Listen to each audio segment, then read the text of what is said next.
तो दोस्तों उत्तर प्रदेश में आउटसोर्सिंग कर्मियों के लिए एक बड़ी गुड न्यूज है। खुशखबरी यहाँ पे निकल के आ रही है। हमारे उत्तर प्रदेश में लगभग 6 लाख से ज्यादा आउटसोर्सिंग कर्मी जो है काम कर रहे हैं और यहाँ पे इतना ज्यादा शोषण हो रहा था, उन लोगों का इतना ज्यादा शिकायतें जा रही थी। तो यहाँ पे एक बार जो योगी सरकार है यहाँ पे जाग चुकी है और जो आउटसोर्सिंग भर्ती पे कर्मचारी हैं या जो भी नए सिलेक्शन होंगे उनमें सब कुछ जो है चेंज कर दिया गया है। सारे जो नियम है वो यहाँ पे चेंज किए जा रहे हैं। ये पूरी तरह ध्यान में रखते हुए कि आउटसोर्सिंग कर्मियों की जो प्रॉब्लम हो रही है, जो उनका शोषण किया जा रहा है, उसको किस तरह से ठीक किया जाए। सबसे बड़ी बात यह है कि चयन प्रक्रिया में बहुत ज्यादा धांधलीगिरी होती थी, बहुत ज्यादा शोषण होता था, बहुत ज्यादा घूस चलती थी, उसमें भी बड़ा बदलाव आपको देखने को मिल जाएगा। तो ये आप सभी के लिए एक गुड न्यूज है। चलिए फटाफट मैं दिखाता हूं कि यहाँ पे आपकी क्या अपडेट निकले, क्या क्या चीजें चेंज की जाएंगी और कैसे अब सिलेक्शन होगा। अगर रैंडमली लिस्ट नहीं बनेगी तो सिलेक्शन अब आपका कैसे होगा, ए टू जेड सारी जानकारी मैं इस वीडियो में आपको देने वाला हूं। तो आइए शुरू करते हैं। दोस्तों जैसा कि आप देख पा रहे आउटसोर्सिंग पर कर्मियों की भर्ती और निगरानी के लिए बनेगा निगम। तो दोस्तों अभी तक क्या था, कोई निगम नहीं बनाया गया था आप पे आउटसोर्सिंग भर्ती को लेके। तो जो प्राइवेट कंपनियां थी वो खूब मनमाना करती थी, खूब शोषण करती थी कर्मियों का, लेकिन अब से ऐसा नहीं होगा। इनके ऊपर दबाव देने के लिए अभी क्या है, निगम बनाया जाएगा और इसमें परमानेंट अधिकारी रखे जाएंगे जो पूरी तरह से फोकस करेंगे कंपनियों के ऊपर। किसी भी शिकायत के लिए आपको निगम अब जाना पड़ेगा। अभी तक जो है कर्मियों की कोई शिकायत सुनने के लिए नहीं था, लेकिन अब से आप निगम में डायरेक्ट शिकायत कर सकते हैं। ठीक, चलिए बात करेंगे नीचे की तरफ और क्या अपडेट निकल के आ रही है। पूरा वीडियो ध्यान से देखिएगा तभी सारी चीजें आपको समझ में आएंगी। यहाँ पे देख पर यूपी में आउटसोर्सिंग कर्मियों के खिलाफ अवैध कार्रवाई व शोषण की शिकायतों को दूर करने और सेवा प्रदाता एजेंसियों को जवाबदेह बनाने का तंत्र विकसित किया जा रहा है। तो अभी क्या था, इनसे कोई जवाब नहीं मांगता था कंपनी से और कंपनी क्या करती, मनमाना करती थी, खूब शोषण करती थी कर्मियों का।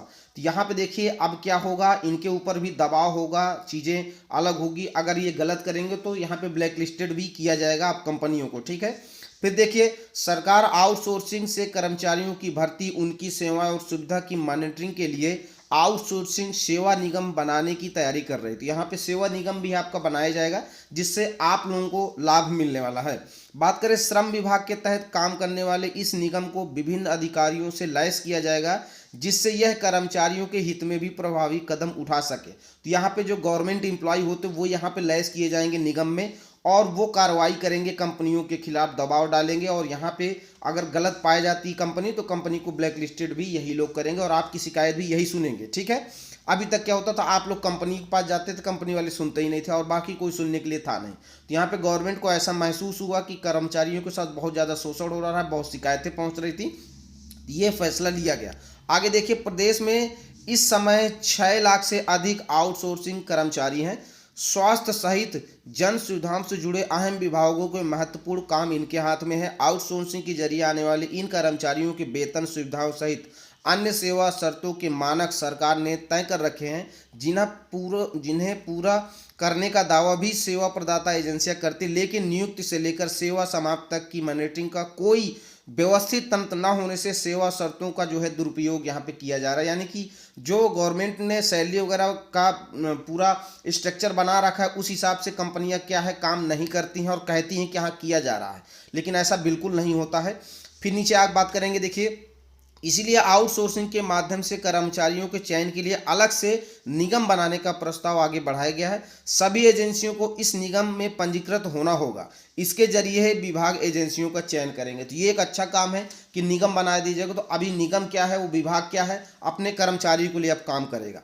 नीति और प्रभावी बनाने के निर्देश, सूत्रों का कहना है कि पिछले दिनों श्रम एवं सेवा योजना विभाग ने सीएम योगी के समक्ष प्रस्तावित नीति का प्रेजेंटेशन दिया था। सीएम ने नीति को प्रभावी और कर्मचारियों के हित पर केंद्रित रखने के निर्देश दिए थे। खासकर आउटसोर्सिंग के जरिए काम करने वाले सभी कर्मचारियों को ईपीएफ खाता हो जिसमें कंपनी का अंशदान नियमित तौर पे जाए। तो ईपीएफ खाता का भी यहाँ पे ब्यौरा चेक किया जाएगा कि कंपनी यहाँ पे अंशदान कर रही है कर्मचारियों के लिए या नहीं कर रही है। अब देखिए कौन कौन से बड़े बदलाव आपको देखने को मिलेंगे। यहाँ देखिए इन बदलावों की हो रही तैयारी।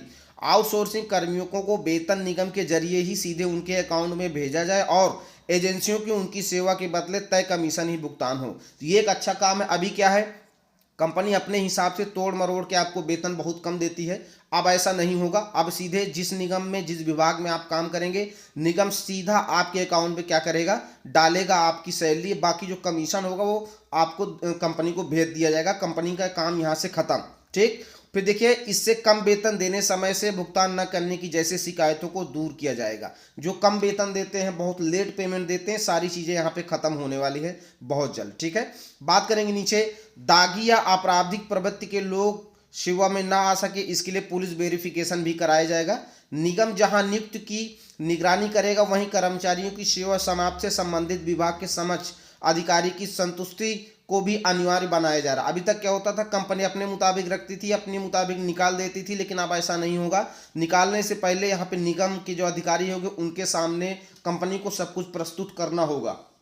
तभी जब निगम वाले यहाँ पे बोलेंगे कि हाँ ये चीज़ें ठीक है, तभी वैलिड होगी। कंपनी की बात यहाँ पूरी तरह से अब नहीं मानी जाएगी, आपकी भी बात यहाँ पे सुनी जाएगी। बात करें आगे, अलग अलग कैडर के हिसाब से न्यूनतम वेतनमान भी तय होगा। जो न्यूनतम वेतनमान है अब वो तय होगा। अभी तक कंपनियां खूब झोल मोल कर रही थी, जहाँ 20,000 तय होता था वहाँ 10,000 देती थी, 10,000 खा जाती थी, लेकिन अब ऐसा नहीं होगा। कर्मचारियों की नियुक्ति के लिए रैंडमाइजेशन की जगह एकेडमिक बेस्ड मेरिट प्रणाली लागू करने पर विचार हो रहा है। अभी जो रैंडम लिस्ट बनती थी सिलेक्शन में, अभी उसको खत्म किया जाएगा। सीधा मेरिट, यानी कि जो आपके नंबर होंगे हाई स्कूल या इंटर में, उसी के बेस पे सिलेक्शन होने वाला है।